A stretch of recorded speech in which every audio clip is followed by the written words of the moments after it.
The fabric of reality doesn't tear often, and when it does, the universe usually has the courtesy to make it dramatic. Cosmic lightning, space-time screaming, maybe some ominous narration from an elder god. Instead, a perfectly circular hole opened in the sky above West City at 2:47 p.m. on a Tuesday, made a sound like a wet towel hitting pavement, and unceremoniously dumped a bald man in a yellow jumpsuit onto Capsule Corporation's front lawn. Saitama hit the grass, rolled once, and stood up with the enthusiasm of someone who'd just been interrupted during a sale at the supermarket.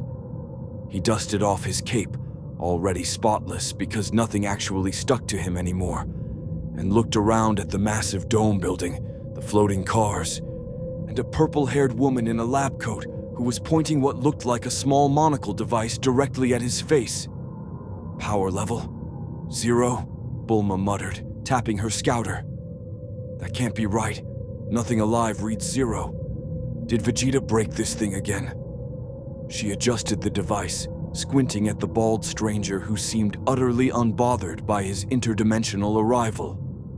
Hey, you! Who are you and how did you just fall through my sky? Saitama, he said flatly. Hero for fun. Also, where am I? I was fighting this god-level monster that could punch holes through dimensions, and I punched back, and then... He gestured vaguely at everything. This. Bulma's scouter flickered, attempting and failing to generate any meaningful data. No Kai signature, no energy reading. It was like scanning a particularly dense rock. Except rocks didn't talk or wear capes.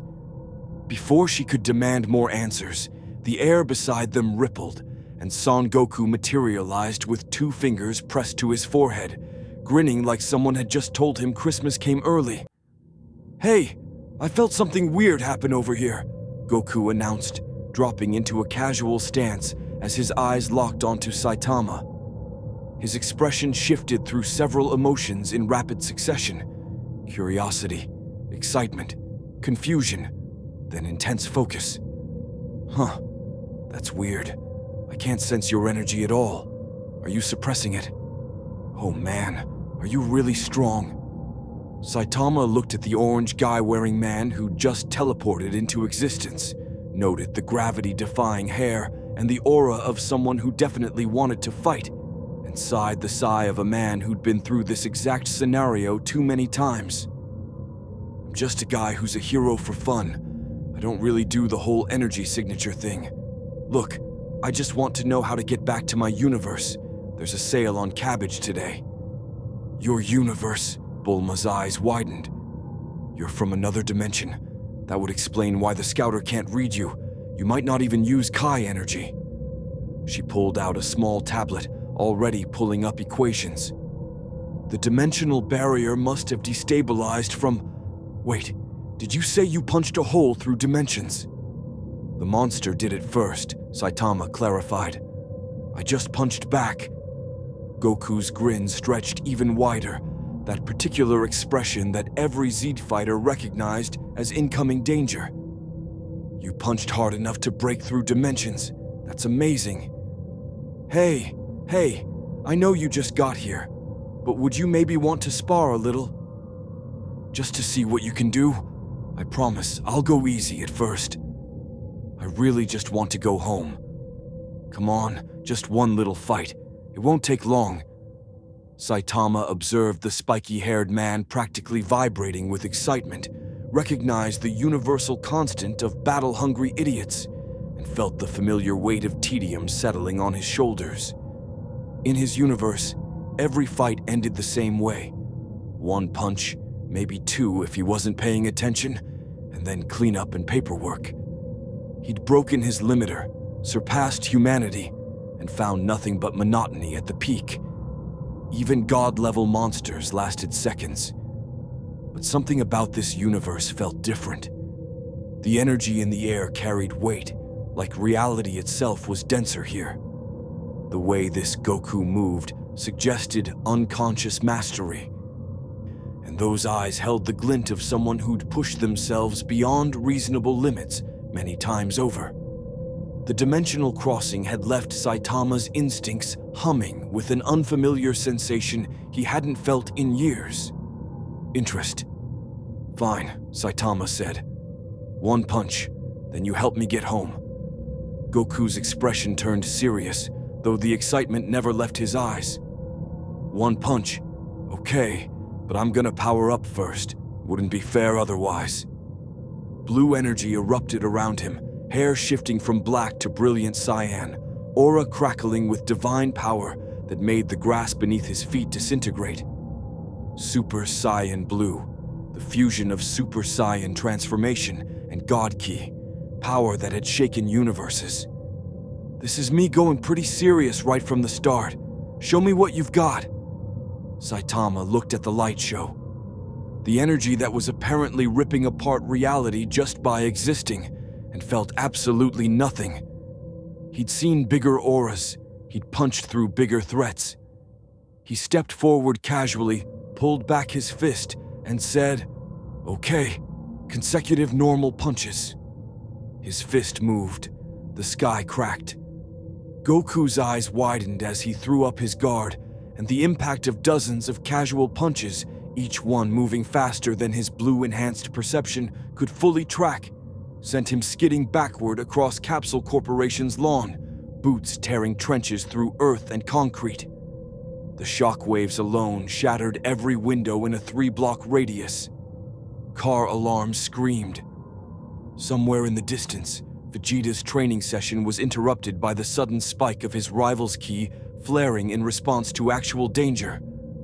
Goku stopped himself, arms stinging from the impacts, and laughed. Pure, delighted, slightly manic laughter.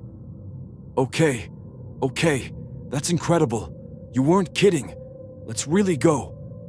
And Saitama, watching this man get hit by enough force to vaporize mountains and respond with excitement, instead of unconsciousness, felt the corner of his mouth twitch upward. Maybe this universe had something interesting after all.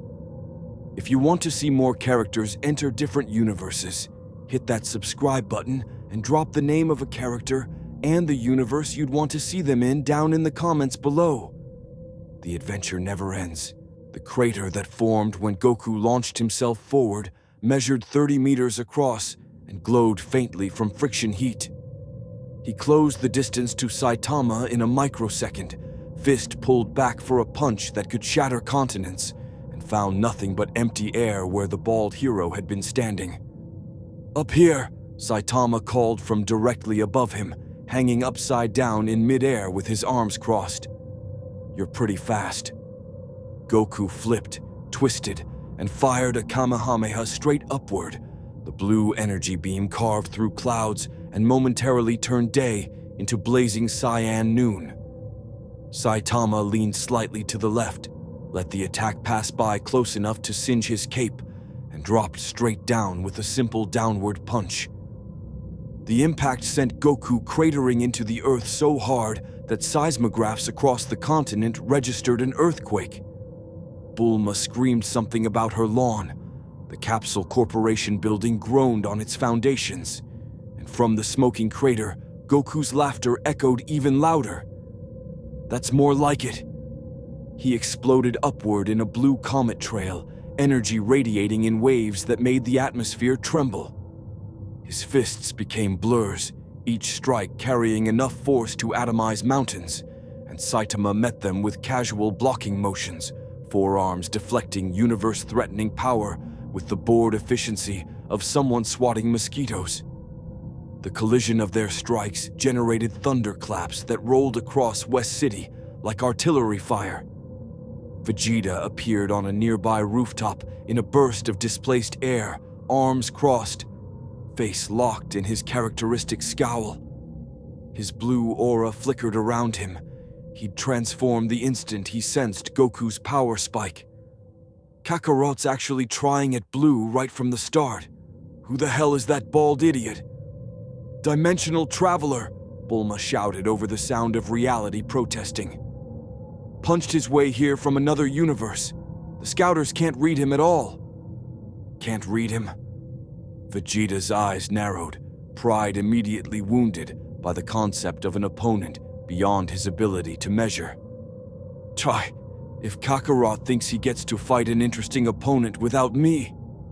The roof exploded beneath him as the shockwave from another exchange sent him tumbling. By the time Vegeta stabilized himself in midair, the two fighters had moved their battle 3 miles east, each impact point marked by a fresh crater or demolished building. Fortunately, Bulma had convinced the city to implement an evacuation protocol years ago for exactly these situations. Goku and Saitama's fight had evolved into something resembling a conversation conducted entirely through violence.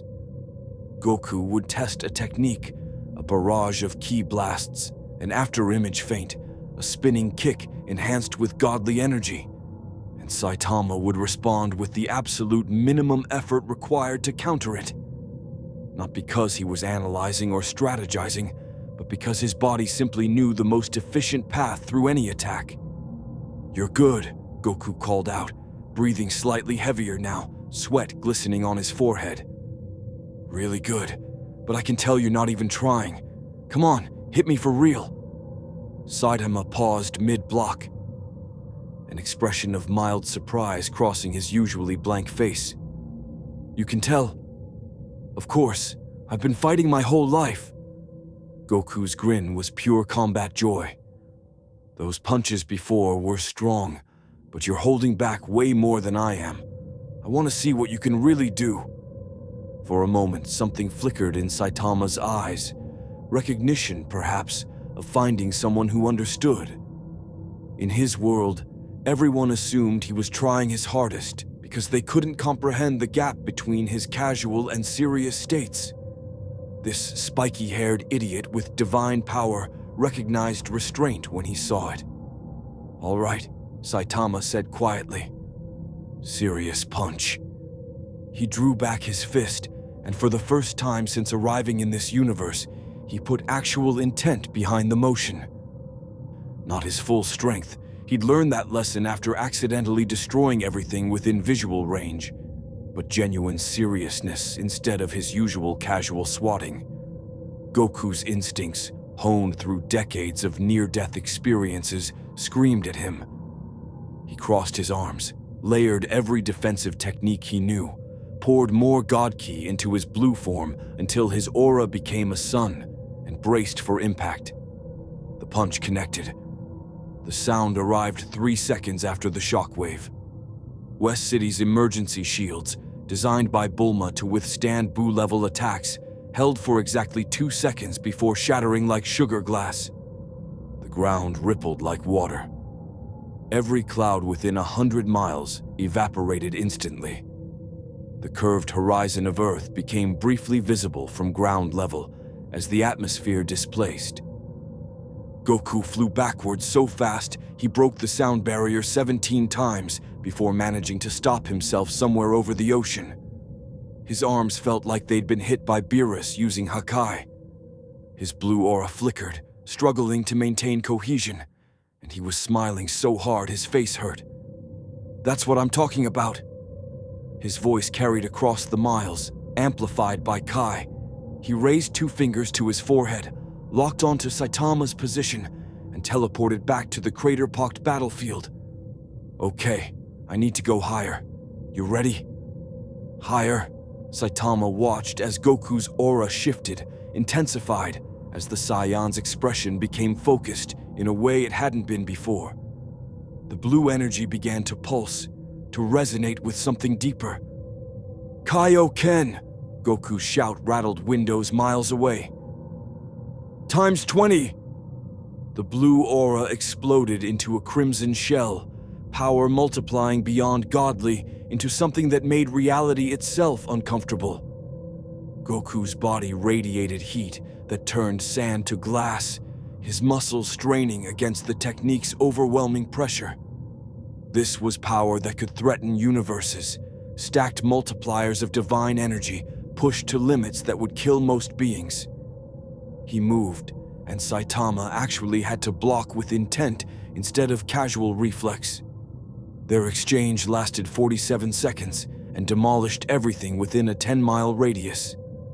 Vegeta, watching from a safer distance with Bulma's drone feed, felt his pride cracking with every impact that suggested Goku had finally found someone who could match his ridiculous power. When they broke apart, both fighters hovering in the air above the wasteland their battle had created, Goku was breathing hard, Kaioken fading back to blue, while Saitama looked exactly as he had when he arrived, mildly interested, cape still somehow pristine. "You're amazing," Goku said between breaths, grin never faltering. "I haven't had a warm-up this good in forever. Hey, would you want to meet my teacher? Whis could probably figure out how to get you home, and you could meet Beerus. He's a god of destruction, and he'd love to fight someone as strong as you." Saitama considered this. The sale on cabbage was definitely over by now anyway. Beerus's planet existed in a pocket dimension, where time moved strangely, and the grass was always perfectly purple. The god of destruction's home featured a massive tree, a pristine lake, and architecture that suggested someone had given a cat unlimited resources and a fondness for Egyptian aesthetics. When Goku appeared via instant transmission with a bald stranger in a yellow jumpsuit, Whis was in the middle of serving Beerus his afternoon snack, a delicate pastry that had taken 3 days to prepare. "Lord Beerus, we have visitors," Whis announced with his characteristic calm, though his staff glowed faintly as it automatically analyzed the newcomer. The results made his eyebrows rise fractionally, which for an angel was equivalent to shocked screaming. Beerus looked up from his pastry, pupils narrowing to slits as he focused on Saitama. His divine senses, capable of reading the fundamental nature of any being, crashed against something incomprehensible. No key signature, no divine energy, no demonic taint. Just a mortal who somehow existed in the shape of an absolute wall that even godly perception couldn't penetrate. "Goku," Beerus said slowly, tail flicking with irritation. "Why have you brought someone stronger than you to my planet without warning me first?" "Wait, you can tell he's stronger?" Goku's excitement somehow doubled. "I knew it. Whis, Lord Beerus, this is Saitama. He punched his way here from another dimension, and he's incredible. We just had the best fight, and he wasn't even really trying. And I thought maybe you could help him get home, and also maybe fight him a little because—" "Goku," Whis interrupted gently. "Breathe." He turned his attention to Saitama, staff still glowing with diagnostic energy that refused to generate any meaningful data. "Fascinating. Your physical form exists, obviously, but you don't seem to interact with this universe's energy systems at all. No Kai, no divine essence, not even the basic life force that permeates all living things. And yet you're clearly quite powerful." "I broke my limiter," Saitama explained with the tone of someone who'd given this explanation too many times.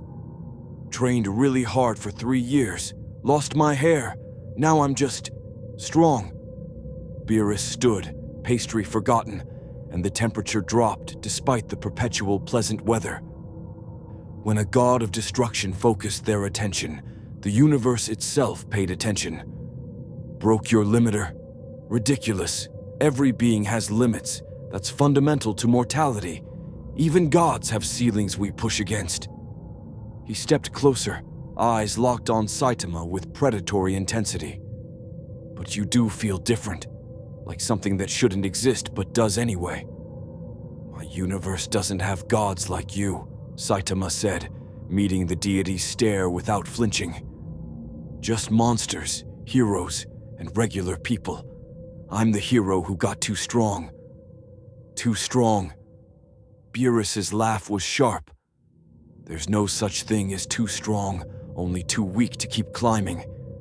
But you interest me, mortal. It's been centuries since I've been interested." His hand raised, purple energy crackling around his fingertips. Not Hakai, not yet, but enough destructive force to obliterate continents. "Show me this strength that broke limits." Whis sighed. "Lord Beerus, Perhaps we should establish ground rules before. The god of destruction launched himself at Saitama with speed that made light look sluggish, fist enhanced with destruction energy that unmade anything it touched. Saitama's hand came up and caught Beerus's strike with a meaty slap that echoed across dimensions. For exactly 3 seconds, nobody moved. Beerus stared at his fist, caught in a grip that didn't budge despite divine power pouring through it. Saitama stared back with his usual blank expression. Goku's jaw hung open. Whis' staff stopped glowing as if it had given up trying to understand what it was witnessing. "Interesting," Beerus said, and smiled, the smile of a cat that had just found a mouse worth playing with. He pulled back and unleashed a combination that had destroyed evil gods, each strike backed by eons of martial training and divine energy. Saitama blocked with casual efficiency, his movements economical and boring, which somehow made them more insulting than any technique. "Lord Beerus is actually trying," Whis observed, now recording the fight with his staff. "How delightful. It's been ages since he's had to work for his enjoyment." Goku watched his teacher fight with growing excitement, noting how Beerus was using techniques he'd never shown before, pulling from his vast combat experience against an opponent who treated each attack like a minor inconvenience. "Saitama's not even moving from that spot. He's just blocking everything." "Because he doesn't need to move," Whis said thoughtfully. "Observe. Lord Beerus is attacking from 17 different angles simultaneously using afterimage techniques and spatial manipulation. Our bald friend is simply intercepting each strike at its point of maximum force, redistributing the energy through perfect positioning. It's not flashy, but it's remarkably efficient." Beerus broke off, breathing slightly harder. Another shock, as gods of destruction rarely showed exertion. His eyes gleamed with something between annoyance and genuine pleasure. "You're good. Boringly good, but good nonetheless. Fight back." "I don't really want to fight," Saitama said. "I just want to go home." "Too bad." Purple energy exploded around Beerus as his aura intensified to levels that made the pocket dimension groan. "I'm a god of destruction. When I want to fight someone, they fight." He clasped his hands together, and a sphere of pure destruction energy formed between his palms, condensed annihilation that could erase planets from existence. "Dodge this! Hakai!" The sphere flew at Saitama faster than thought, reality warping around it as existence itself tried to escape the erasure energy. Goku tensed, having seen Hakai obliterate everything from immortal demons to other gods. Nothing survived Hakai. Nothing could. Saitama punched it. The sphere of destruction energy and the fist collided, and for a moment, two fundamental forces of two different universes contested which was more absolute. Then the sphere cracked, shattered like cheap glass, and dispersed into harmless purple sparkles that drifted away on the breeze. Whis' staff fell from his hands. In 6 million years of existence, he'd never seen anyone punch Hakai. Beerus stared at his dispersed attack, then at Saitama, then back at his own hands as if they'd betrayed him. That's... Hakai doesn't... His tail puffed up like an offended cat. "That's impossible." "Is it?" Saitama asked genuinely. "It felt like punching a really dense energy ball. I've punched through weirder things." "Weirder than the fundamental destructive force of the universe?" Whis had recovered his staff and his composure, though his smile had become far more intrigued. "Young man, you are quite the anomaly. That energy is meant to erase things from existence at the conceptual level. You didn't resist it. You simply overpowered it through brute force." Goku's eyes were shining. "That was so cool. Can you teach me how to punch through Hakai?" "I don't think it works like that," Saitama said. "I just punched it." Beerus' expression cycled through several emotions before settling on intrigued irritation. Fine, fine. You're clearly no ordinary mortal. But don't think breaking one Hakai makes you my equal. His aura shifted, became denser, as he tapped into depths of power he rarely needed. I've been a god of destruction for millions of years. I've obliterated civilizations, humbled immortals, and erased threats to universal balance. If you broke your limiter, then I'll show you what happens when a god decides to get serious. The sky above Beerus's planet turned black despite the eternal daylight. Stars became visible, not the local stars, but distant galaxies, as if space itself was being compressed to witness what came next. Wise stepped back, erected a protective barrier, and pulled Goku behind it with a polite cough. "This should be educational," the angel murmured. Beerus moved, and the planet cracked beneath the force of his acceleration. The shockwave from Beerus's acceleration rippled backward through time for exactly 0.003 seconds before the universe's natural laws corrected themselves. Saitama saw the god of destruction coming, saw the layers of divine energy, the perfected combat form refined across eons, the barely restrained destruction aura that made atoms nervous, and met the attack with a simple sidestep and counter jab. Beerus twisted midair, caught the punch on his forearm, and felt his bones vibrate. His eyes widened fractionally. That casual counter had more force than most of Goku's serious strikes. He rebounded, spun, and launched into a combination that had taken him 3 million years to perfect, each movement flowing into the next with liquid precision.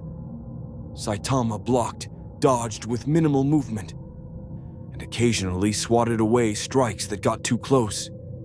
His expression remained completely neutral, as if he were standing in line at the grocery store rather than fighting a deity capable of erasing solar systems. "Is he bored?" Goku whispered from behind Whis' barrier. "I believe he's been bored for quite some time," Whis replied, staff recording every microsecond of the exchange. "Watch Lord Beerus's technique. Perfect economy of motion, each strike calculated to exploit dimensional weak points. And now watch our guest. He's not calculating anything. His body simply knows where to be." Inside the battle, Beerus was reaching a conclusion he didn't enjoy. This mortal wasn't using technique, wasn't strategizing, wasn't even properly fighting. He was responding, like an immune system identifying and neutralizing threats. Every feint Beerus created, Saitama ignored. Every genuine strike, Saitama blocked at the perfect angle to disperse force. It was infuriating. "Fight back!" Beerus roared, purple energy exploding around him in waves that cracked the ground and sent the lake water flying into the stratosphere. "Stop defending and hit me!"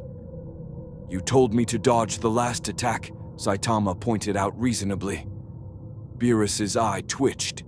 Then he laughed, a genuine, delighted sound that made Whis smile with relief. The god of destruction only laughed like that when he was enjoying himself. "Fair point. Then let me be clear. Hit me with everything you have." Saitama hesitated. "Everything? That seems like a bad idea. I'm a god of destruction. I can handle..." Serious punch. The fist came forward with proper intent behind it. And Beerus's divine instincts screamed. He crossed his arms, channeled his destruction energy into a defensive shell, and braced with every ounce of his godly power. The impact sent him flying backwards so fast that he broke through his own planet's dimensional barrier, skipped across 3 adjacent pocket dimensions, and cratered into a moon in Universe 6 before managing to stop. The entire journey took less than a second. He hung there in the vacuum of space, arms smoking from the impact, and started laughing again. Now that's more like it. Back on Beerus's planet, Wise calmly waved his staff, and a viewing window opened, showing the god of destruction's position. "Oh my, he's in Universe 6. Shall I fetch him?" "Is he okay?" Saitama asked, looking at his fist with mild concern. I held back a lot. Held back? Goku stared at the dimensional tear Beerus had created during his unplanned flight. That punch sent a god to another universe. What happens when you don't hold back? Things get broken. Saitama's tone suggested he'd learned this through expensive trial and error. A purple comet streaked back through the dimensional barrier as Beerus returned, clothes slightly singed, hair mussed, and grinning like a maniac. Wonderful. That actually hurt. Do you have any idea how long it's been since something hurt? He landed, energy crackling around him with barely contained excitement. Whis! Get Champa on the communication sphere. Tell him I found someone who can actually fight. Lord Beerus, perhaps we should focus on helping our guest return home, as Goku promised? After! Fighting first. Interdimensional travel later. Beerus rolled his shoulders, stretched his neck, and his aura shifted again, this time taking on an edge that made reality uncomfortable. Let me show you something special, mortal. A technique I developed specifically for opponents who can handle my full power. The god of Destroyed clasped his hands together, and purple energy condensed between his palms into a sphere far denser than the previous Hakai blast. But this wasn't destruction energy. It was something else. Multiple spheres formed around him, orbiting like electrons, each one containing compressed divine power equivalent to several supernovas. Spheres of destruction, Beerus announced, and the orbs launched simultaneously from every angle, each one capable of independent tracking and adaptive targeting. They curved through space, accelerated beyond light speed, and converged on Saitama from 12 directions at once. Saitama's response was equally simple. Serious series, serious table flip. He stomped the ground, the entire pocket dimension inverted. Up became down, left became right, and the carefully maintained physics that Whis had spent millennia balancing went completely sideways. Beerus's attack spheres, designed to track targets through normal space, suddenly found themselves in a reality where normal didn't exist. They collided with each other in spectacular explosions of purple light. When the dimension corrected itself, Whis' staff glowing furiously to restore order, Beerus was staring at the reformed landscape with something approaching respect. You flipped my dimension. Just by stomping? The technique works better with actual tables, Saitama admitted, but the principle's the same. Remarkable, Whis murmured, his staff finally generating useful data now that Saitama had interacted directly with the universe's fabric. He's not using Kai or divine energy. He's applying pure physical force to metaphysical concepts. It shouldn't work, but the magnitude of force involved simply makes it work anyway.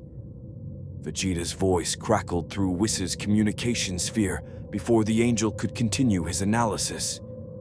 Whis, what the hell is going on?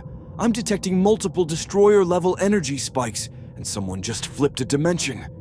Is Beerus fighting Champa again? Not quite, Vegeta. Lord Beerus is sparring with Goku's new friend. There was a long pause. Friend? Kakarot brought someone who can spar with Beerus. Who? A dimensional traveler named Saitama. Quite the interesting fighter. No Kai signature at all, but apparently broke something called a limiter in his home universe. Broke his limiter. Even through the communication sphere, Vegeta's interest was palpable and threatening. And Kakarot gets to fight him first. Again. Where are you? I'm coming there right now. Oh, this should be entertaining, Whis said pleasantly. Lord Beerus, it seems Vegeta wishes to join us. Beerus waved dismissively, still focused on Saitama. Let him come. I'm not done yet. Mortal, you've proven you can handle my destruction techniques, and you've got raw power that's genuinely impressive. But raw power isn't everything. His stance shifted into something more refined, more technical. I've been alive for millions of years. I've mastered combat styles from 10,000 extinct civilizations. Let's see how your broken limiter handles experience." The god of destruction's next attack was different. No energy, no flashy techniques, just pure martial arts honed to perfection. His movements became economical, precise, each strike aimed at pressure points that existed in the fundamental structure of physical forms. It was the kind of fighting that required no power, only knowledge built across eons. Saitama blocked the first strike, the second adapted to the third. But the fourth got through, a palm strike to his solar plexus that, for the first time since arriving in this universe, actually pushed him backward half a step. Saitama looked down at where he'd been hit, then up at Beerus with something new in his expression. Surprise. "Did that actually work?" he asked. Beerus's grin was triumphant. "I told you, power isn't everything. That technique bypasses durability and strikes directly at the body's energy meridians. Even if you don't use Kai, your body still has structural weak points." For the first time since the fight began, Saitama shifted his weight into an actual combat stance. Not much of one, hands raised, knees slightly bent, but it was infinitely more than the casual standing he'd been doing. "Okay," he said quietly. That was interesting. Vegeta materialized on Beerus's planet in a flash of blue light, Super Saiyan blue aura already blazing around him, ready to demand his place in whatever fight was happening. What he found made him pause mid-transformation, his eternal rival Goku watching from behind an angel barrier, Whis calmly recording footage, the landscape cratered beyond recognition, and Beerus, the god of destruction himself, engaged in hand-to-hand combat with a completely unremarkable-looking bald man in a yellow costume. Except that unremarkable bald man had just caught Beerus's fist mid-strike and countered with a straight punch that sent the god skidding backward 20 meters. "What?" Vegeta said flatly. "The hell?" "Oh, Vegeta, you're just in time." Goku waved enthusiastically. "That's Saitama. He's from another dimension, and he's amazing. He punched through Hakai and flipped reality, and Lord Beerus actually looks like he's having fun." Vegeta's eye twitched, his pride twitched, his entire sense of universal order twitched. That bald nobody is fighting Beerus, to a standstill. "It's quite fascinating," Whis added, never looking away from the battle. No Kai signature, no divine energy, yet physical capabilities that match or exceed deity-level combatants. Lord Beerus just successfully landed a meridian strike, and our guest is now taking the fight seriously. The words, "taking it seriously," made Vegeta's stomach sink, because if that blank-faced idiot hadn't been serious before. Saitama moved forward, and Beerus's expression shifted from triumphant to focused. The exchange that followed happened too fast for even Vegeta's enhanced perception to fully track. Punch, counter, block, dodge, each collision generating shockwaves that made the dimension shudder. But something had changed. Saitama was no longer just defending. He was probing, testing, learning Beerus's martial technique in real time. "Impossible," Vegeta breathed. "He's adapting to techniques that took a god millions of years to perfect." "Not adapting exactly," Whis corrected. "His body already knows how to counter any physical attack. He's simply recognizing that these particular attacks are worth remembering.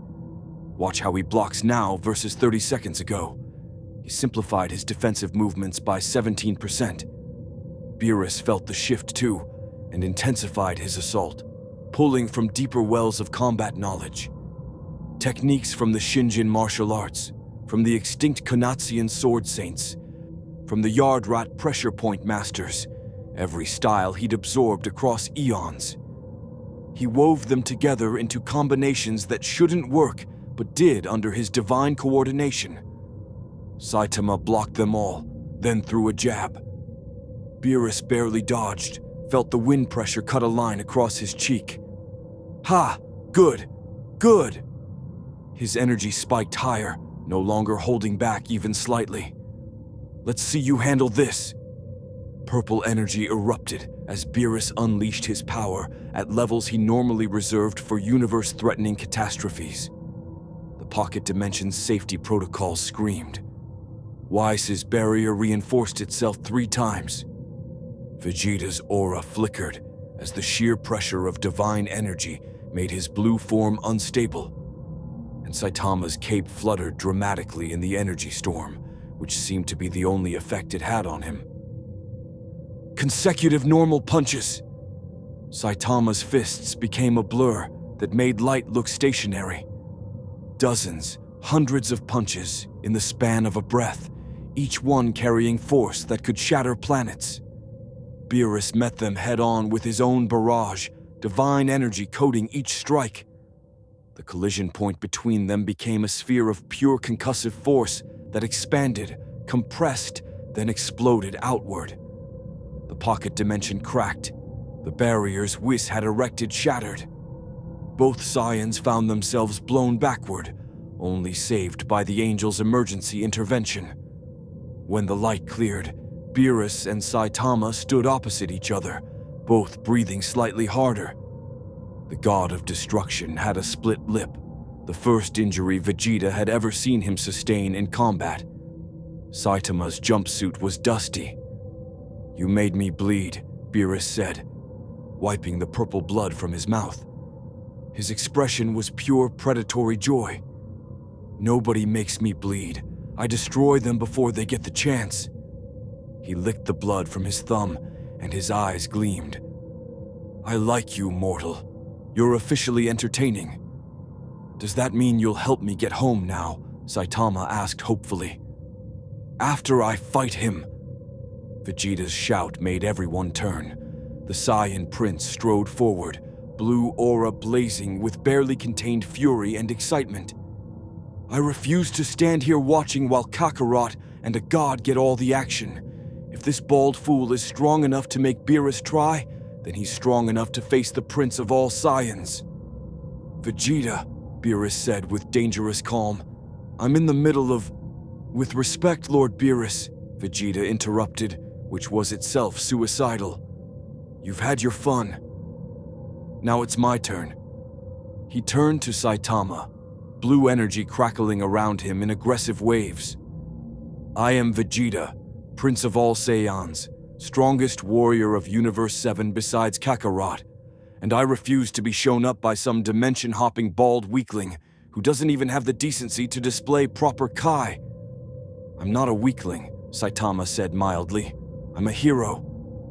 "Then prove it. Face me in combat." Saitama looked at Beerus, who shrugged with a grin.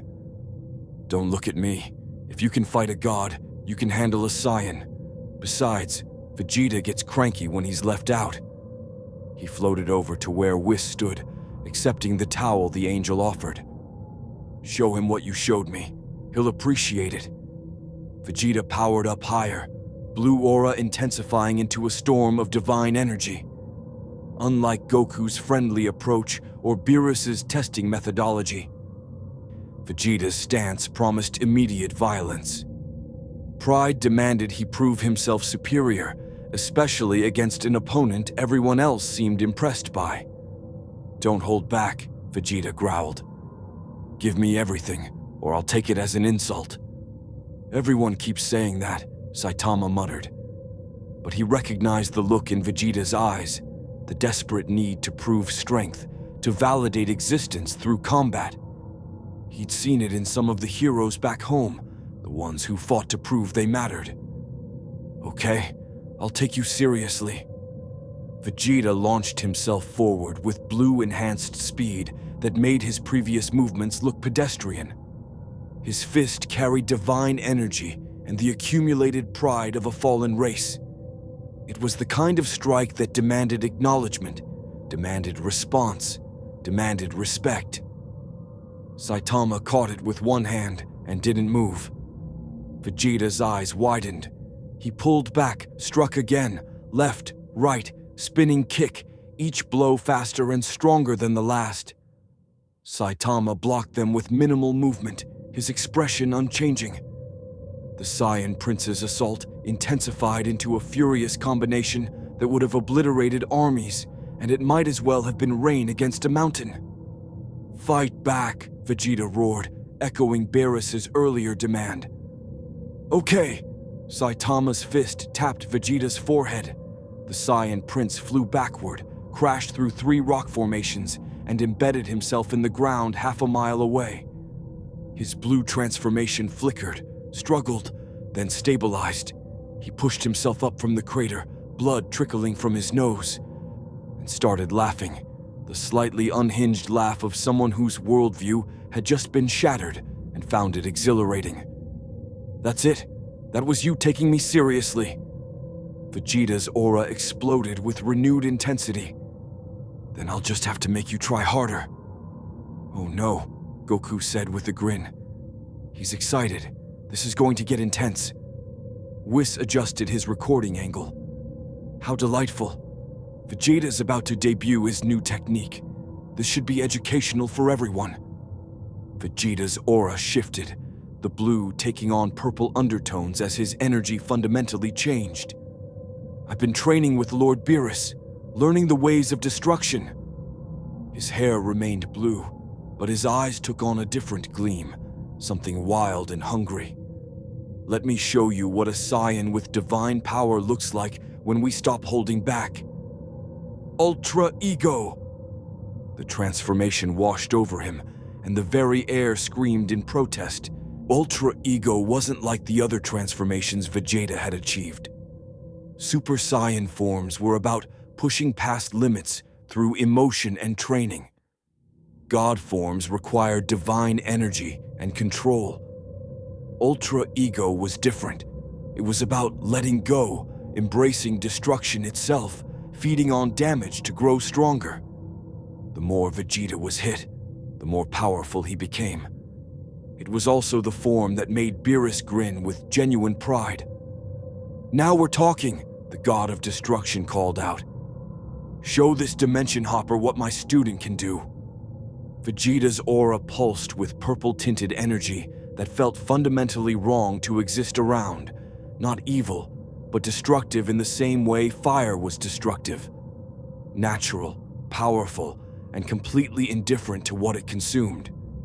His muscles tensed, veins standing out as power flooded through him in ways that made his blue form look restrained by comparison. "This form," Vegeta said, voice deeper and edged with barely contained violence, "gets stronger the more damage I take. The closer to death I get, the more powerful I become. It's perfect for fighting someone like you, someone who doesn't hold back." His grin was feral.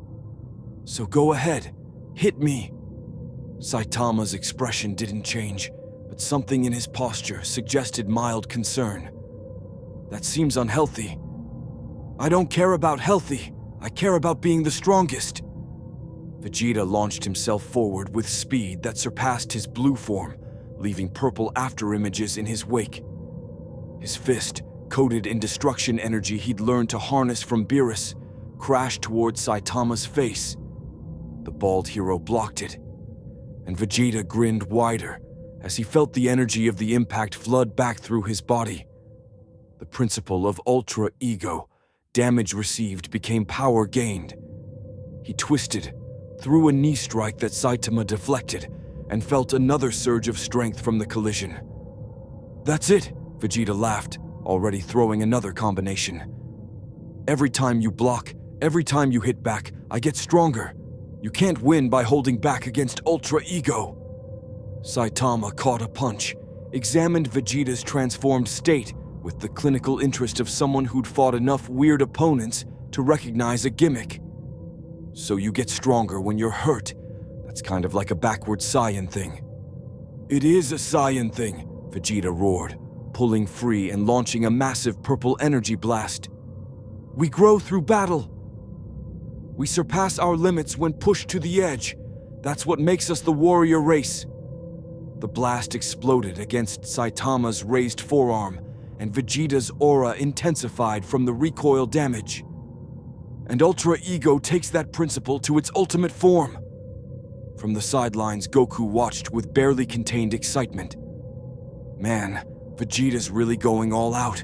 His power's climbing crazy fast. Indeed, Whis observed, staff tracking the energy readings. Ultra Ego's power scaling is exponential when properly utilized. The more damage Lord Vegeta receives, the stronger he becomes, with no theoretical upper limit as long as he can maintain consciousness. It's quite the berserker transformation. But Saitama's still barely moving, Goku noted, seeing how the bald hero continued his economical blocking pattern. He's not even countering seriously. That may be a problem, Whis said thoughtfully. If our guest doesn't hit Lord Vegeta hard enough, the prince will simply continue escalating until the transformation's drawbacks become apparent. Back in the battle, Vegeta's power had already doubled from where he started. His strikes carried more force, his speed had increased, and the destruction energy coding his attacks was eating small holes in reality. He felt incredible. Every impact, every block, every deflection fed him more power. This was what being a Saiyan meant. This was evolution through combat. Final flash. Purple energy gathered between his palms, far more intense than any final flash he'd thrown before. The technique that had wounded Perfect Cell, amplified by Ultra Ego's climbing power and destruction energy, compressed into a beam that screamed with barely contained annihilation. Saitama looked at the energy attack that was currently drilling toward him at light speed, surrounded by purple lightning that unmade atoms, and sighed. Serious series, serious headbutt. He lowered his head and charged forward through the beam. The final flash, powerful enough to destroy solar systems, parted around Saitama like water around a stone. The destruction energy that should have erased anything it touched simply didn't. His bald head emerged from the purple inferno completely unblemished, and his forehead connected with Vegeta's face with a sound like a moon crashing into a planet. Vegeta flew backward, nose broken, and immediately felt Ultra Ego surge with power from the significant damage. His aura exploded outward, tripling in intensity. Yes, that's it. Blood streamed down his face, but he was grinning like a maniac. More! Hit me harder! This seems like a bad cycle, Saitama observed. There's no such thing as bad when it makes you stronger. Vegeta charged again, and this time his speed was genuinely impressive, even by Beerus' standards. Ultra Ego was in full effect now, each hit he'd taken feeding into an exponential power climb. His strikes came faster, harder, each one backed by destruction energy that was starting to seriously stress the pocket dimension. Saitama blocked, dodged, and occasionally swatted Vegeta away when the attacks got too persistent. Each swat sent the Saiyan Prince flying and made him return even stronger. The cycle was becoming problematic. Whiz, Beerus called out, frowning slightly. How long can he maintain that form? Theoretically, as long as his body can handle the strain. Practically, Ultra Ego's weakness is that the user must endure increasingly severe damage to fuel the power growth. Lord Vegeta's pride won't let him quit, which means he'll push until his body gives out or the opponent falls first. And that bald idiot isn't falling. No, he doesn't appear to be falling. This could become problematic. Vegeta's power had quintupled from his starting point, and his body was showing the strain. Burns from his own energy, muscles tearing and healing in rapid succession, blood streaming from multiple impacts. But his aura burned brighter than ever, purple lightning arcing across the battlefield. He felt unstoppable. Hakai! Vegeta roared, mimicking Beerus' destruction technique with less refinement but terrifying conviction. A sphere of purple destruction energy launched at Saitama, and this time Vegeta poured everything into it, All his pride, all his rage at being constantly overshadowed, all his determination to prove he could surpass any obstacle. Saitama looked at the Hakai sphere, remembered what happened with Beerus's version, and decided to try something different. Serious sideways jump. He jumped sideways. The Hakai sphere sailed past him, curved back under Vegeta's control, and Saitama jumped sideways again. The sphere followed. Saitama kept jumping, and the sphere kept following, creating an absurd chase sequence where universe-ending destruction energy pursued a bald man doing lateral hops. "Stop dodging and take the hit," Vegeta screamed. "You literally just told me to hit you harder a minute ago," Saitama pointed out. "Still jumping. Now you want me to get hit? Make up your mind." Vegeta's eye twitched, his pride twitched, his entire Ultra Ego form twitched with indignant rage. "That's not what Just fight me properly." "Okay." Saitama stopped jumping, turned to face the incoming Hakai sphere, and flicked it. The sphere of destruction energy, backed by Ultra Ego's amplified power and Vegeta's desperation, shot back at the Saiyan Prince like a deflected bullet. Vegeta's eyes widened as his own attack came screaming toward him, and he barely managed to disperse it before impact, the energy backlash slamming into him and sending him crashing to the ground. He pushed himself up, Ultra Ego blazing even brighter from the damage, power climbing to absurd heights. But his legs were shaking. His breathing was ragged. His body was approaching its limits even as his power exceeded them. "Vegeta!" Goku called out, concern finally outweighing excitement. "Maybe you should power down. You're hurting yourself." "Shut up, Kakarot." Vegeta's aura pulsed with defiant energy. "I'm not done. I can still fight. I can still get stronger. I just need to... stop." Saitama's voice wasn't loud, but it cut through everything. He walked toward Vegeta with his usual bored expression, hands in his pockets. "You're going to kill yourself if you keep this up. I've seen this before. People pushing past their limits because they think that's what strength means." "Don't lecture me about strength," Vegeta snarled, but his Ultra Ego flickered slightly. "You don't understand. I'm a Saiyan. We don't stop. We can't stop. If we stop pushing, stop fighting, stop trying to get stronger, then what are we?" "Alive," Saitama said simply. He stopped a few feet away from the trembling prince. "Look, I get it. I trained until I went bald. I pushed past every limit until there were no limits left. And you know what I found on the other side?" His expression for just a moment looked genuinely sad. Nothing. No challenge, no excitement, just victory after victory until winning stopped meaning anything. Vegeta stared at him, Ultra Ego still flickering around him, and something in Saitama's words cut through his pride. You're saying you're bored with being strong?" "Yeah." Saitama's face returned to its usual blank state. "That's why this universe is interesting. You people keep getting stronger. You transform, train, fuse. You never stop climbing. That's something my universe doesn't really have." He looked at Vegeta seriously. "So don't waste it by killing yourself trying to match me. I'm already at the top. You still have somewhere to go." The pocket dimension fell silent except for Vegeta's heavy breathing. His Ultra Ego flickered once more, then dispersed as he dropped the transformation. He stood there in his base form, bloodied and exhausted, pride warring with the strange wisdom of the bald idiot who just casually explained existential ennui while standing in a crater. "I hate you," Vegeta said finally. "Yeah, I get that a lot." 3 hours later, after Senzu Beans and Vegeta's pride had both been partially restored, the group reconvened on Beerus's planet. The god of destruction lounged on his favorite spot under the tree while Whis prepared tea.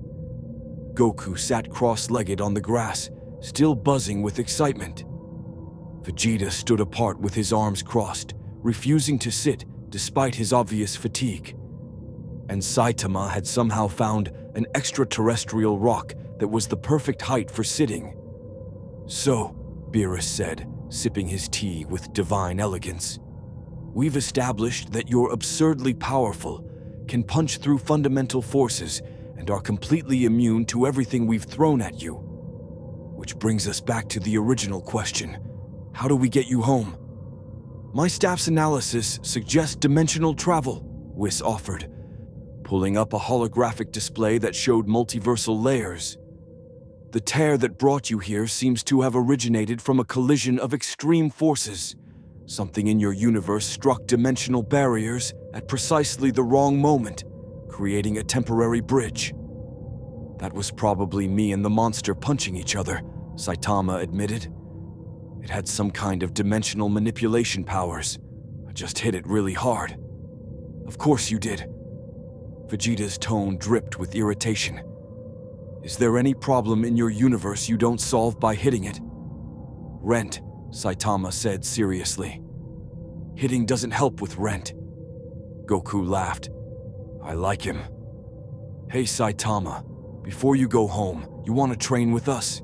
Maybe learn some techniques? I could teach you instant transmission. And Vegeta could show you." "I'm not teaching him anything," Vegeta snapped. "And we could spar more, and maybe you could meet the other fighters and—" "Lord Goku," Whis interrupted gently. "While I'm certain our guest would benefit from cultural exchange, the dimensional tear that brought him here is already beginning to stabilize. My readings suggest we have perhaps 72 hours before the connection fully closes, and recreating it becomes exponentially more difficult." Saitama perked up. "So I could be home by the weekend? That's good. I have a Hero Association meeting on Monday.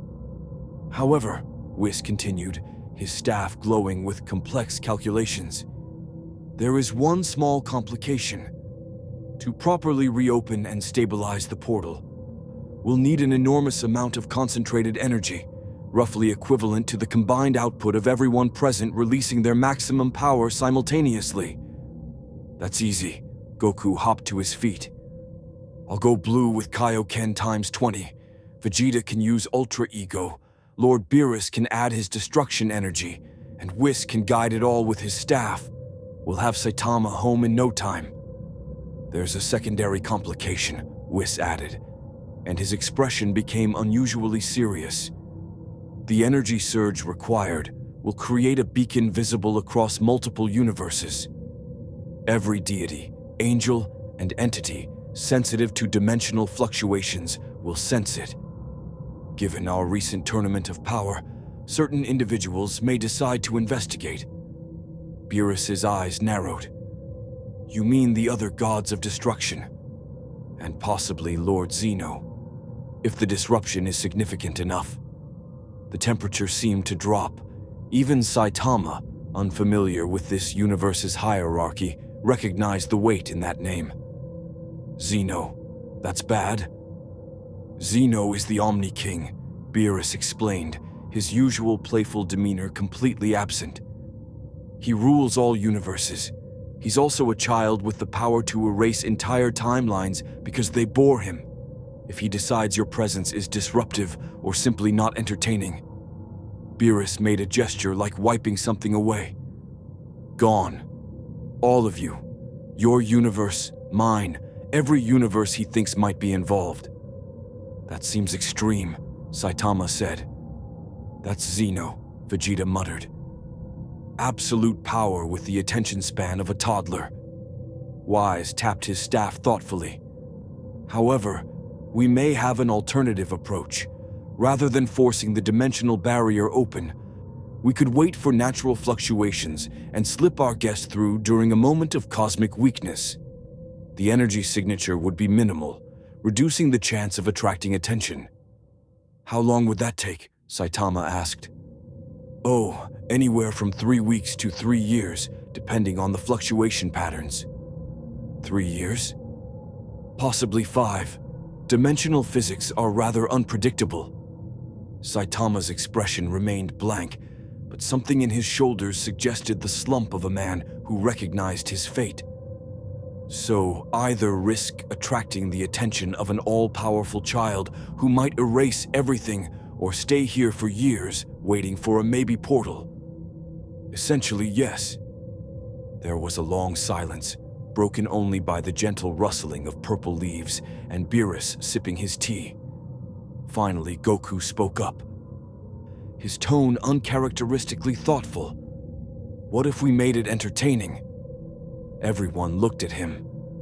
"Think about it," Goku continued, warming to his idea. "If we're gonna create a huge energy signal anyway, and Zeno might show up, why not make it into something he'd enjoy? Like a tournament or an exhibition match.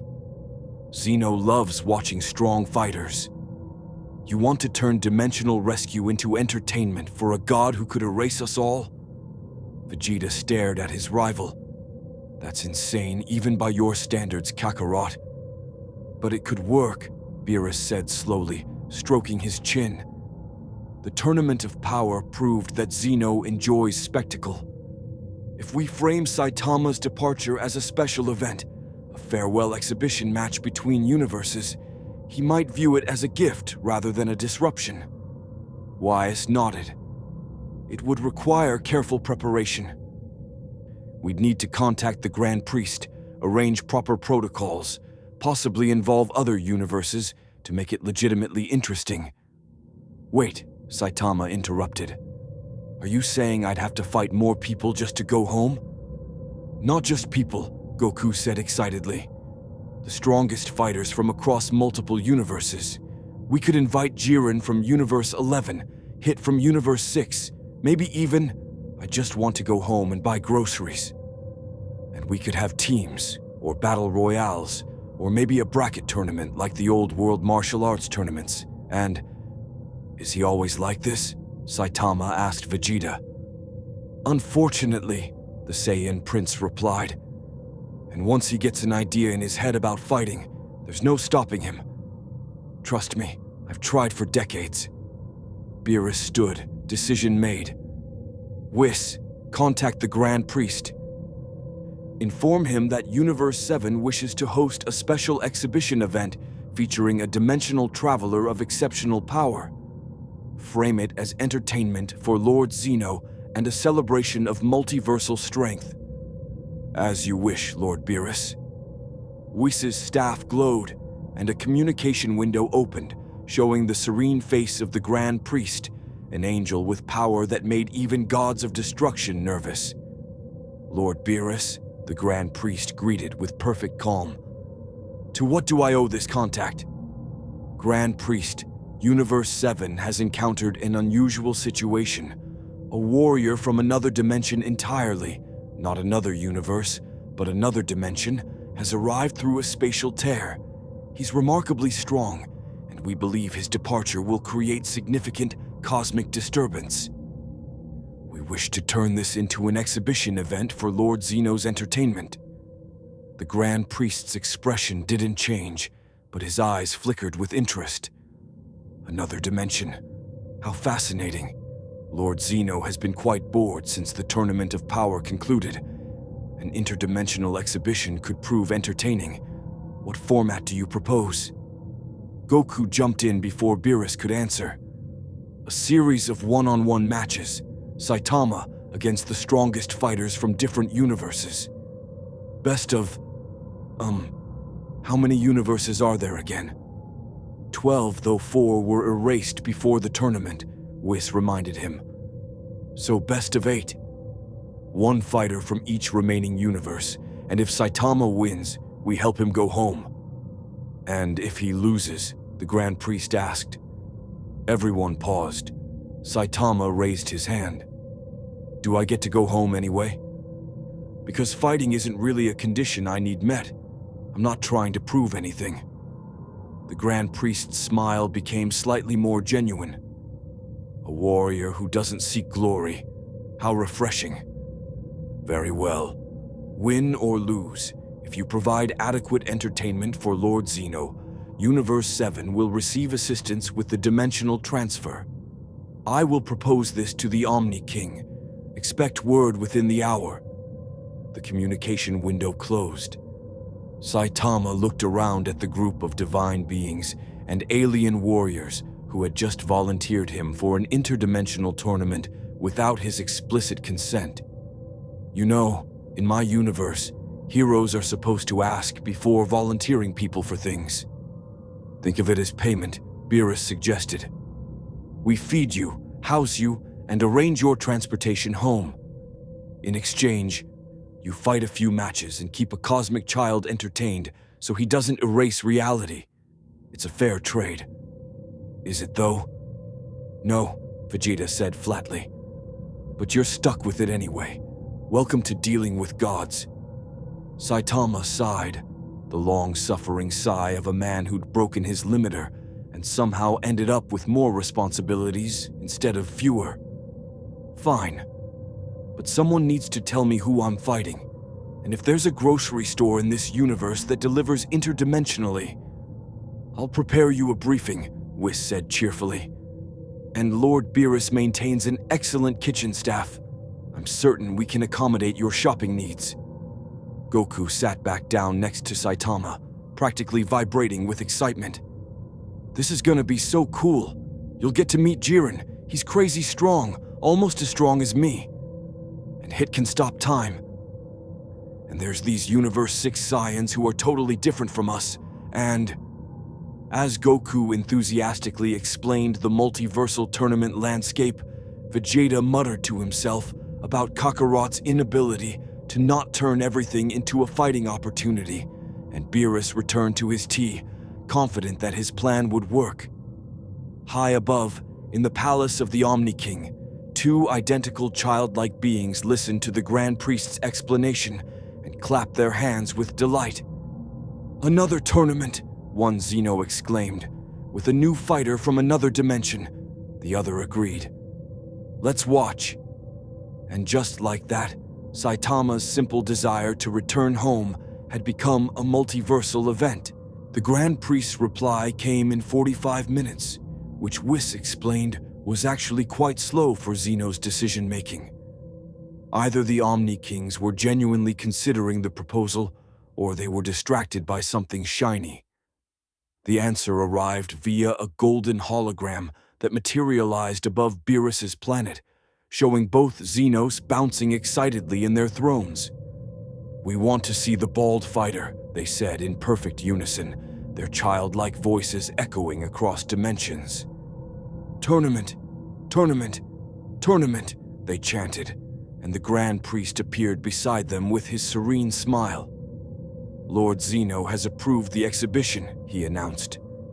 "However, they've requested a modification to the format. Rather than sequential matches, they wish to see a battle royale, all 8 fighters and our dimensional guest in the arena simultaneously. Last fighter standing achieves victory for their universe." Beerus's tail puffed up. "Battle royale, but that means..." "It means Saitama will face multiple universe-level combatants at once. Yes, the Omni Kings felt this would be more exciting than watching individual matches." The Grand Priest's tone suggested that arguing with Zeno's preferences was inadvisable. "The tournament will commence in 72 hours at the World of Void. Each universe may select one champion. Universe 7's champion is naturally our dimensional guest." "Wait," Saitama said. "I'm Universe 7's fighter? What about Goku or Vegeta?" "You're the reason for the exhibition," Whis explained. "It would be strange to celebrate your presence without you participating. Besides, the other universes will send their absolute strongest to face an unknown interdimensional threat. This is quite the honor." "I don't want honor. I want groceries." "After the tournament," Beerus said firmly. "Perform well, keep Zeno entertained, and you'll be home eating whatever Earth food you prefer within the week. Fail to entertain, and..." He made the erasure gesture again. Vegeta stepped forward, arms crossed. "If the bald idiot is representing Universe 7, he needs proper training. 72 hours isn't much, but we can at least teach him basic kisensing and combat theory." "I don't really do theory," Saitama said. "We noticed," Vegeta replied acidly. "You fight like a blunt instrument, overwhelming force with no finesse. Against multiple opponents who can coordinate, that might actually be a problem." Goku nodded enthusiastically. "Yeah, some of these fighters are really tricky. Hit can freeze time, Jiren's got this overwhelming presence thing, and I bet Universe 3 is gonna send someone with weird robot powers. You'll need strategy." Saitama looked at the two Saiyans, recognized that they weren't going to drop this, and sighed. "Fine, but I'm not learning anything complicated. I just punch things." "We know," both Saiyans said simultaneously, then glared at each other for the accidental synchronization. The next 72 hours passed in a blur of activity. Weiss transported them to the hyperbolic time chamber, a dimension where time moved differently, turning 3 days into 3 months of potential training. Saitama quickly learned that teaching him technique was like teaching a mountain to dance. He could mimic movements if he wanted to, but his body simply defaulted to the most efficient solution for any problem: hit it harder. "No! No! No!" Vegeta shouted on day 1, hour 1 in real time. "You can't just punch through a time stop. You need to predict where hit will emerge and counter before he..." "Why are you punching the air?" "Practicing punching through time stops," Saitama explained, fist extended into empty space. "That's not... You can't..." Vegeta's eye twitched. "Kakarot, you explain it. I'm going to go scream at a wall." Goku took over, his teaching method considerably more relaxed. "Okay, so the main thing about fighting multiple opponents is keeping track of everyone at once. You gotta feel their energy, sense where they're moving. And, wait, you can't sense Kai, can you?" "Nope." "Huh, that's actually a problem." Goku scratched his head. "I guess you just have to watch really carefully. How do you fight people you can't see?" "I listen for the wind, feel vibrations in the ground, watch for shadows and movement patterns," Saitama said. "Also, most things trying to attack me aren't subtle." "That's actually pretty good advice," Goku admitted. "Way better than what Master Roshi taught me. He just made me deliver milk and dodge bees." Over the following months that were days, Saitama absorbed what little combat theory he could apply to his overwhelming simplicity.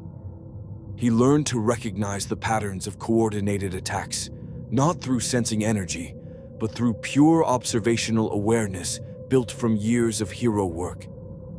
Goku taught him about the tournament rules: no killing, no weapons, no flying. The world of Void had no atmosphere. Ring-outs meant elimination.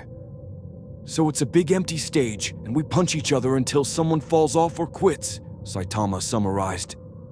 "Basically, yeah. That's just a normal fight with extra steps." Vegeta, having finished screaming at walls, returned to drill Saitama on specific opponents. Jiren of Universe 11, overwhelming power, meditates between attacks, strength-focused fighter. Hit of Universe 6, assassin, time manipulation, goes for vital strikes. Toppo of Universe 11 might show up with destroyer energy. Universe 2 loves flashy transformation sequences. Universe 3 always brings fusion warriors, or modified beings. Universe 4 has invisible fighters. Universe 6 might send a Saiyan. Universe 10 is destroyed, so they're out. Universe 9 is erased, so also out. Any questions? Do I have to remember all that? Yes. I'm probably just going to punch them when they attack me. Vegeta turned to Goku with an expression of profound suffering. This is what you're like to train. This is exactly what you're like. Now I understand why Whis drinks so much. Angels don't need to drink, Goku pointed out. He does it anyway because of us. The most successful part of training came when Whis demonstrated Ultra Instinct, the technique where the body moved independent of thought, reacting perfectly to any threat. Saitama watched Goku activate the form, silver hair and aura manifesting as his eyes turned blank and his movements became flawlessly efficient. "Huh," Saitama said. "That looks like what I do normally." Everyone paused. "What do you mean, normally?" Whis asked, genuinely curious. "My body just knows where to be. I don't really think about blocking or dodging. It just happens. Is that not normal?" "That's..." Whis' staff flickered with rapid calculations. "That's functionally what Ultra Instinct achieves, yes. You're saying your default state is autonomous movement." "I guess. I just react to things." Goku powered down from Ultra Instinct, looking slightly betrayed. "That took me years to learn, and almost dying multiple times. And you're just naturally like that." "Told you I broke my limiter," Saitama reminded him. Vegeta laughed, the bitter laugh of a man whose entire life had been a struggle to reach heights others stumbled into. Of course the bald idiot naturally exists in a state that takes us divine training and near-death experiences to achieve. Why would anything about this make sense?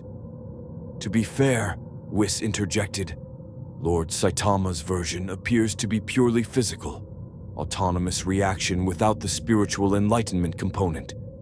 Still impressive, but fundamentally different from true Ultra Instinct. "I'll take what I can get," Saitama said. By the time the 72 hours approached, Saitama had absorbed exactly 3 useful pieces of information. The arena was a big platform in empty space. He couldn't fly, so he should avoid the edges, and everyone else would be trying very hard to eliminate him, specifically because he represented an unknown threat. Everything else, Kai sensing, energy manipulation, transformation theory, bounced off his fundamental simplicity like water off a dome. "Well," Goku said as they prepared to leave the hyperbolic time chamber, "you're definitely not any stronger than when you went in." "Nope." "And you didn't really learn any new techniques?" "Nope." "But you know what to expect." "Sort of." "That's the spirit." Goku grinned and clapped Saitama on the shoulder. "Just do what you do best. Punch things and don't fall off the stage. Everything else will work out." Vegeta muttered something about Kakarot's idiot optimism, but didn't argue. They emerged from the chamber to find Whis waiting with fresh robes for Saitama. Apparently his jumpsuit, while iconic, wasn't considered appropriate for a multiversal exhibition. "Absolutely not," Saitama said, looking at the ornate GIYs offered. "I'm a hero." "Heroes wear their costumes." "But Lord Zeno specifically requested costume." We sighed the sigh of an angel who'd learned not to argue with stubborn mortals. "Very well. At least let me clean it magically." "Sure." The yellow jumpsuit shimmered and suddenly looked exactly the same, but presumably cleaner. Whis' staff glowed. "The Grand Priest has signaled. It's time. All participants are gathering at the World of Void. Are you ready, Lord Saitama?"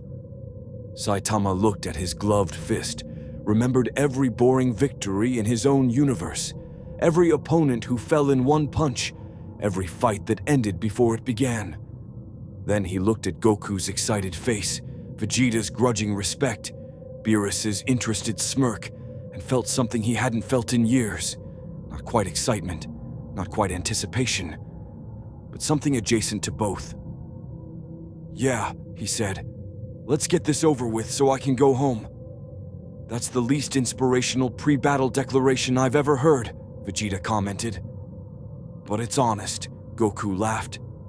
"Come on, everyone. Let's go watch the greatest battle royale ever." Whis tapped his staff, and a reality bent around them, transporting the group across dimensional barriers to the world of Void, an infinite expanse of nothing where the tournament arena floated like a stone in an empty sky. Already fighters from across the multiverse were arriving, and high above on their thrones, 2 Zenos watched with gleeful anticipation. The exhibition was about to begin. The world of void was exactly what its name suggested: infinite emptiness punctuated by a single floating arena. The platform stretched roughly 200 meters across, made of some indestructible material that had survived the Tournament of Power's reality-warping battles. Above it, impossibly distant, yet somehow close enough to see clearly, sat the twin Zenos on their ornate thrones, flanked by the Grand Priest and various angels from across the multiverse. Saitama stepped onto the arena and immediately noticed the lack of air pressure, gravity that felt slightly wrong, and the complete absence of any horizon or reference point. This is weird. The world of void exists outside normal space-time, Whis explained, floating beside the arena with Goku, Vegeta, and Beerus. No air, no energy, nothing but the stage itself. Perfect for battles that might otherwise destroy actual universes.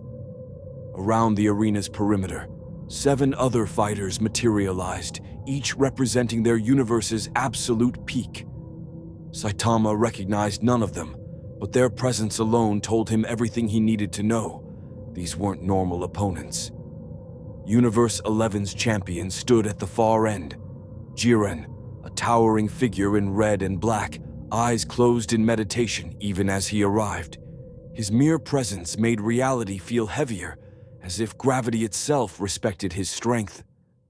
Universe 6 sent Hit, the legendary assassin in his purple coat, hands casually in pockets, expression unreadable behind his stoic exterior. Universe 2's fighter was a tall, elegant warrior named Ribrianne, already in her transformed state. Pink energy radiating in heart-shaped patterns that somehow suggested both love and violence.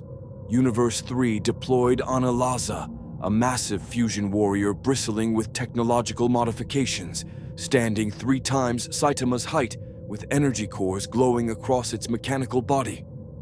Universe 4's representative was Shansa, a thin fighter whose body flickered at the edges as if not quite committed to existing fully invisible spectrum.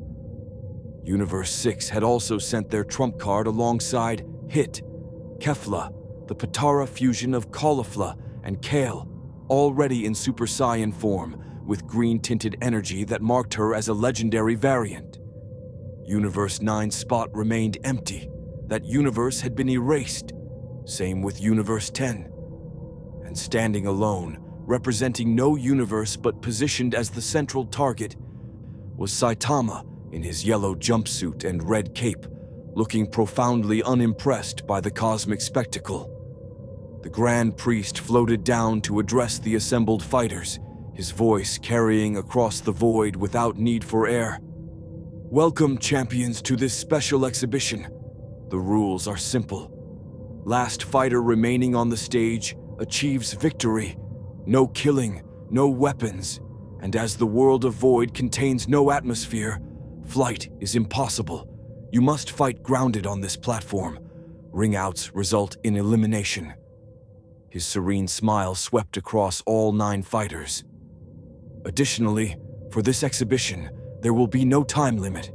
The battle continues until only one remains. Both Zenos clapped excitedly. "Yay, fighting!" At Lord Zeno's signal, you may begin. The Grand Priest ascended back to his position. The arena fell silent except for the ambient hum of various energy auras. Saitama cracked his knuckles out of habit, though his hands didn't actually need warming up. Jiren's eyes opened, immediately locking onto Saitama with the focus of someone who'd identified the primary threat. Hit's stance shifted subtly, weight redistributing for rapid engagement. Kefla grinned with Saiyan battle lust. The others assumed various combat positions, and Saitama noted with mild interest that all 7 of them were angled toward him rather than each other. "They're all targeting you first," Goku observed from the sidelines. "That's actually smart. Unknown threat. Take it out before fighting each other." "Kakarot's actually right for once," Vegeta admitted. "Saitama, don't let them coordinate. If they attack simultaneously..." The Xenos raised their hands in perfect sync, then brought them down with childlike enthusiasm. Begin! 7 fighters launched themselves at Saitama with universe-ending intent. Hit moved first, activating his time skip to freeze the 0.5 seconds of Saitama's personal timeline. In the frozen moment, he closed distance and struck at vital points: throat, solar plexus, kidney, pressure point attacks designed to incapacitate without killing. Then time resumed, and Hit's hands hit something that felt like striking a planet. Saitama turned his head slightly, looked at Hit, and said, "That tickled." Hit's eyes widened fractionally, his maximum expression of shock, before Saitama's palm casually pushed him away. The assassin flew backward, flipped midair, and landed in a skid at the arena's edge, reassessing entirely. Jiren arrived a microsecond later, fist loaded with overwhelming power that had pushed Goku's Ultra Instinct to its limits. The punch carried the weight of absolute strength, refined through meditation and singular purpose. Saitama caught it with one hand and didn't move an inch. Strong, he acknowledged. Jiren's other fist came up in a devastating uppercut that cratered the arena floor from the shockwave alone. Saitama leaned back slightly, let it pass, and flicked Jiren's forehead. The Pride Trooper shot backward like a missile, crashed through Analaza's charging form, and both fighters tumbled across the arena in a tangle of limbs and machinery. Kefla came in high with a flying kick, green energy blazing. Ha! Her strike could have vaporized planets. Backed by legendary Super Saiyan power and Potara fusion multiplication. Saitama caught her ankle, spun once, and threw her directly into Ribrianne's incoming love beam attack. The explosion of conflicting energies sent both fighters sprawling. Shansa attempted to use the chaos to become fully invisible and strike from behind, but Saitama apparently didn't need to see to know where things were. His elbow came back and caught the invisible fighter square in the chest, making him visible again through sheer impact. In 15 seconds, Saitama had countered all 7 opponents' opening attacks without moving from his starting position. The arena fell silent again as the fighters regrouped, this time with significantly more caution. Jiren stood slowly, power radiating in waves that made the indestructible stage groan. His eyes held newfound respect and calculation. "You are strong," Jiren said, his deep voice carrying weight. "Stronger than any opponent I've faced, but strength alone is not enough." His aura exploded outward, red and black energy swirling as he accessed depths of power he'd reserved for only the most desperate moments. "I will show you the strength born from purpose." "Oh, Jiren's going all out right away," Goku murmured. "This is bad. When he gets serious, he's almost as strong as Ultra Instinct me." "Almost," Vegeta scoffed. "He pushed you harder than anyone before or since." On the arena, Jiren's power had reached levels that made lesser beings' eyes unable to track his form. He moved, and the afterimage lasted several seconds. His fist came at Saitama with force that could shatter dimensions. Saitama blocked it, and the collision created a shockwave that rippled across the world of void itself. "Better," Saitama said, and for the first time, his bored expression shifted slightly toward interested. Jiren pulled back and launched into a combination that represented the pinnacle of Mortal Kombat achievement. Each strike perfect, each movement waste-free, power and technique unified into ultimate efficiency. It was everything the Pride Troopers stood for, everything Jiren had built through unwavering dedication. Saitama blocked, dodged with minimal movement, and occasionally caught punches to examine Jiren's technique mid-combat. "You're good at this," he observed. "How long did you train?" "My entire life," Jiren replied, not stopping his assault. "Every moment dedicated to surpassing my limits, to never feeling powerless again." "Oh." Saitama's expression flickered with something like recognition. Yeah, I get that. Then he punched back, a simple straight punch without any of his serious modifiers, and Jiren had to cross his arms and pour his full power into blocking. The impact drove him back 10 meters, boots scraping across indestructible material. While this happened, the other fighters had been coordinating. Hit used his time skip to position himself for another vital strike. Kefla charged a massive energy blast. Analaza's technological cores all synchronized for a combined beam attack. Ribrianne prepared her ultimate love technique. Shansa flickered at the edges of perception. Now, Hit commanded, and 5 universe-level attacks converged on Saitama's position simultaneously. Time manipulation, legendary Saiyan energy, technological annihilation beam, love-powered destruction, and invisible assassination strike. The explosion was visible from the spectator stands, a multicolored sphere of destruction that made even the angels take notice. The Zenos leaned forward with interest. When the light cleared, Saitama stood in a small crater, cape dramatically billowing despite the lack of air. His jumpsuit was dusty. His expression had shifted from bored to mildly annoyed.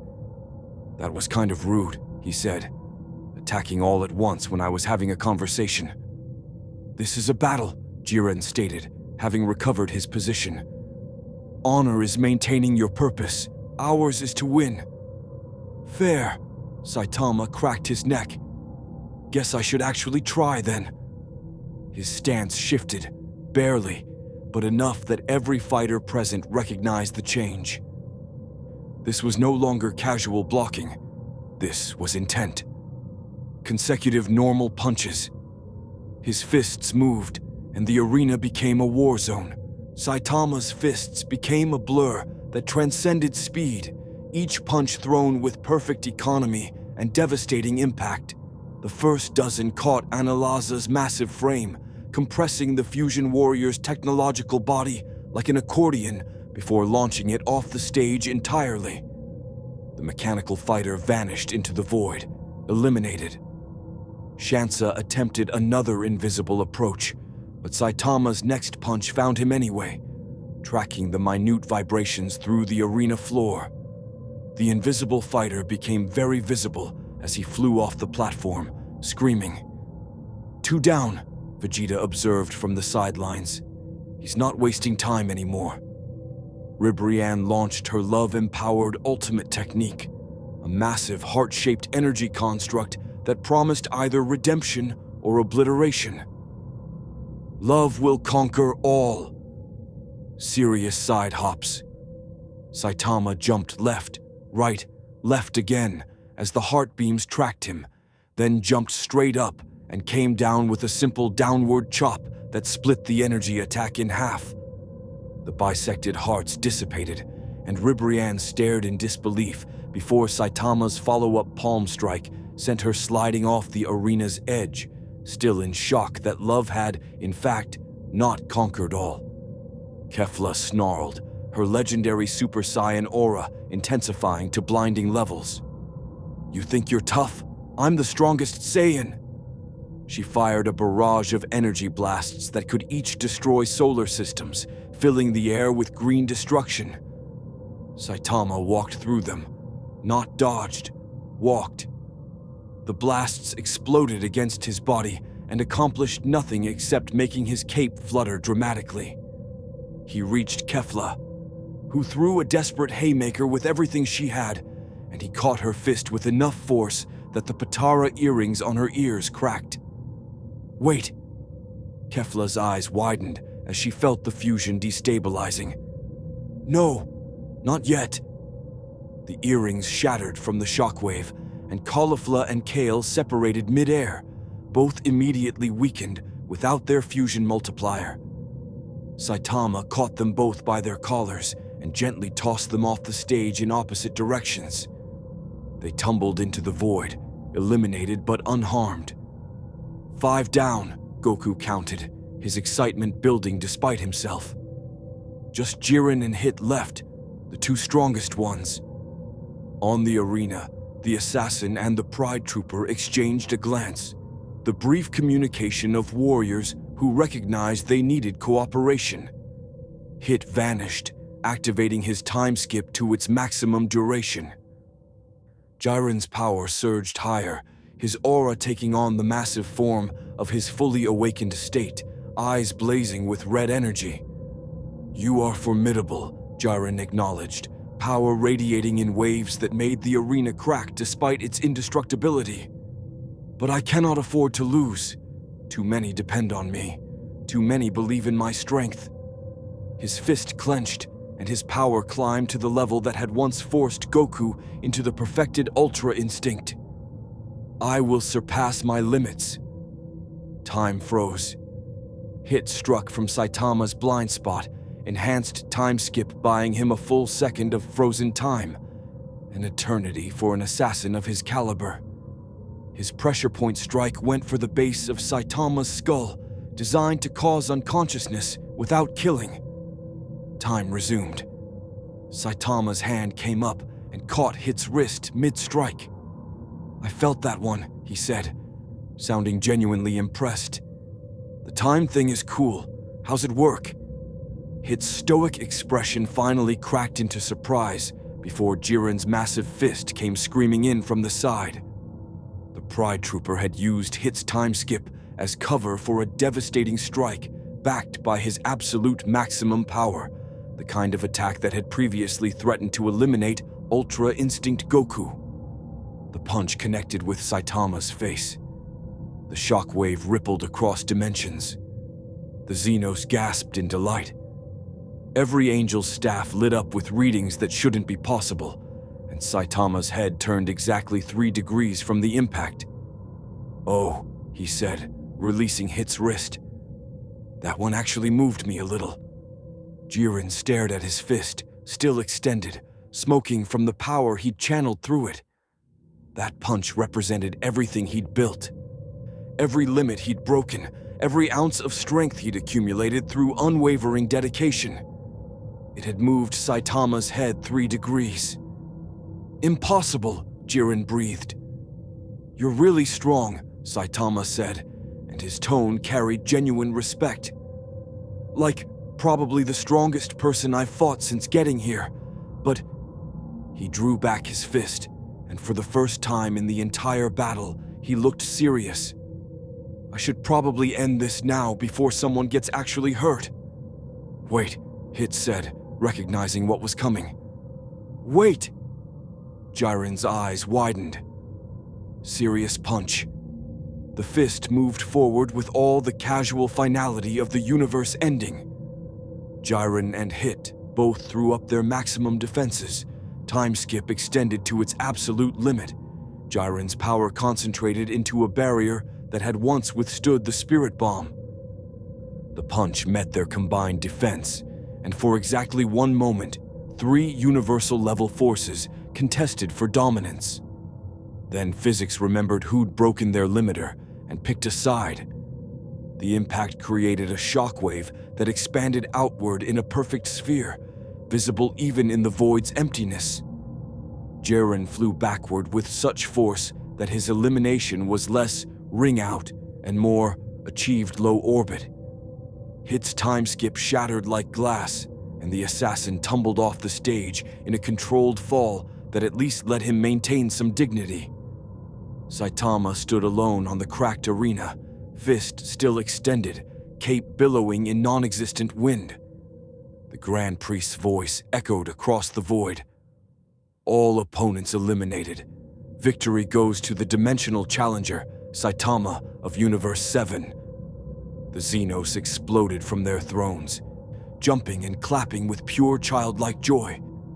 "Amazing! So cool! Again! Again!" "Perhaps another time, Lord Zeno," the Grand Priest suggested smoothly. "I believe our guest is eager to return home." Saitama lowered his fist and looked up at the divine beings. "So I can go back now?" "You have provided excellent entertainment," the Grand Priest confirmed, floating down to the arena. "Lord Zeno is most pleased. We will, of course, honor our agreement." His staff glowed with complex patterns. "However, I must ask, in your home dimension, are there many like you?" "No," Saitama said simply. "Just me. That's kind of the problem." "Fascinating." The Grand Priest's serene smile held genuine interest. "A singular anomaly in your universe's framework. Tell me, do you ever regret breaking your limiter, achieving absolute strength?" Saitama paused, considering the question with more thought than he'd given most of the battle. "Sometimes," he admitted. "It's boring being unbeatable. Every fight ends the same way. Every villain falls with one punch. I became a hero to fight strong opponents and protect people, but now—" He gestured vaguely at the defeated universe-level fighters being retrieved by their angels. Even this was kind of one-sided. "And yet," the Grand Priest observed, "you seemed more engaged during this tournament than Lord Beerus reported in your earlier battles." "Why?" "Because these guys kept getting back up," Saitama said, looking at where Jiren was being helped by his Universe 11 companions, still conscious despite the devastating punch. "In my world, one serious punch ends everything. Here, that same punch just knocked him off the stage. He's still fighting fit, still strong, still determined." Something that might have been a smile crossed Saitama's face. "That's interesting."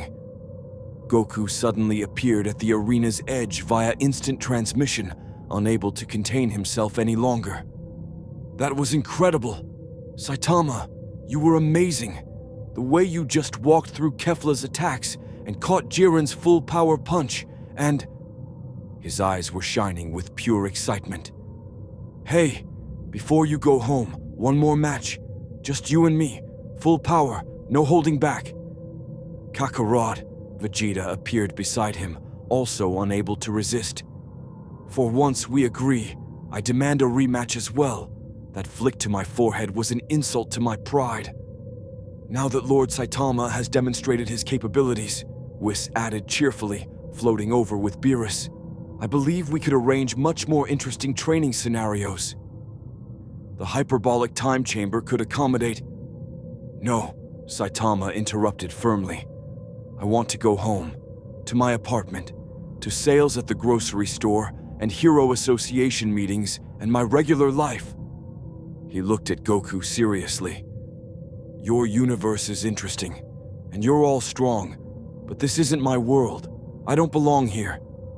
Goku's excitement dimmed, but his smile remained understanding. "Yeah, I get that. Home is important. But hey, if you ever punch through dimensions again, come visit. We'll be here, getting stronger, waiting for a rematch."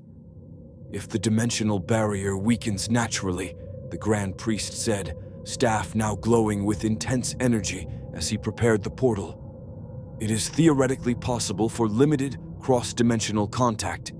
However, such occurrences would be exceedingly rare." "So probably never," Saitama translated. "Most likely." "Good enough." Saitama turned to face the swirling portal that was forming behind him, a tear in reality that led back to his own universe, his own dimension where god-level monsters and S-class heroes waited. Where he was the strongest, where he was bored, but where he belonged. "Thanks for the fights," he said to the assembled Z-fighters and gods. "And for not erasing everything when I showed up. That was nice of you." "Come back any time," Goku called out, waving enthusiastically. "Do not come back," Vegeta muttered, though his tone suggested he didn't entirely mean it. "Try not to punch through any more dimensions," Beerus suggested. "It's terrible for cosmic maintenance." Saitama nodded, turned toward the portal, and paused. He looked back at Goku one more time, at the Saiyan who never stopped training, never stopped seeking stronger opponents, never stopped growing. "Keep getting stronger," Saitama said quietly. "Maybe one day you'll break your limiter too, and then you can tell me if it's worth it." "I will," Goku promised, grinning that infectious smile. "I'll get so strong that next time we meet, I'll actually make you try. Looking forward to it. Saitama stepped through the portal, and reality sealed behind him with a sound like a window closing. The dimensional tear faded, leaving the world of void empty except for the various universes' representatives and the satisfied Xenos still clapping on their thrones. Wise tapped his staff thoughtfully. An interesting individual. I wonder if he found what he was looking for here. He found strong opponents, Vegeta said, arms crossed but expression contemplative. Whether that satisfied him is another question. Goku stared at where the portal had been, his smile slowly fading into something more thoughtful. He was lonely, he said suddenly. Did you guys notice? Under all that strength, he was lonely. Of course he was lonely, Beerus replied, turning to leave. Absolute strength is absolute isolation. Nothing can reach you. Nothing can challenge you. Nothing can stand beside you. The god of destruction paused. That's why I appreciate you idiots. You keep growing, keep pushing, keep making things interesting. Never stop doing that.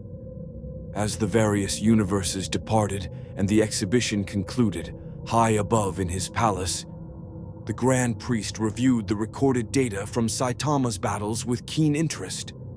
An individual who existed outside standard power frameworks, who'd broken fundamental limits through sheer determination and training, who wielded overwhelming force with complete casualness. A fascinating anomaly, he murmured to himself. I wonder if Lord Zeno would approve of further study. But that was a question for another time. For now, the dimensional traveler had returned home. 8 universes had witnessed something extraordinary, and the multiverse continued its endless cycle of strength, seeking greater strength, of warriors pushing toward ever higher peaks. Somewhere in City Z, in a cheap apartment with peeling wallpaper and a broken air conditioner, Saitama stepped out of a closing dimensional portal and looked around at his familiar surroundings. The TV was still on the shopping channel. His half-eaten instant noodles were still on the table. The calendar showed that, in his universe, approximately 10 minutes had passed. He sat down on his worn couch, picked up his chopsticks, and resumed eating lukewarm noodles while watching some hero on TV struggle against a monster he could have defeated in one punch. His phone buzzed. A Hero Association alert. Dragon-level threat detected downtown. All S-class heroes requested. Saitama finished his noodles, stood up, adjusted his cape, and headed for the door, with his usual expression of mild disinterest. But for just a moment, as he walked through City Z toward another one-punch victory, he thought about Goku's endless enthusiasm, Vegeta's burning pride, Jiren's absolute determination.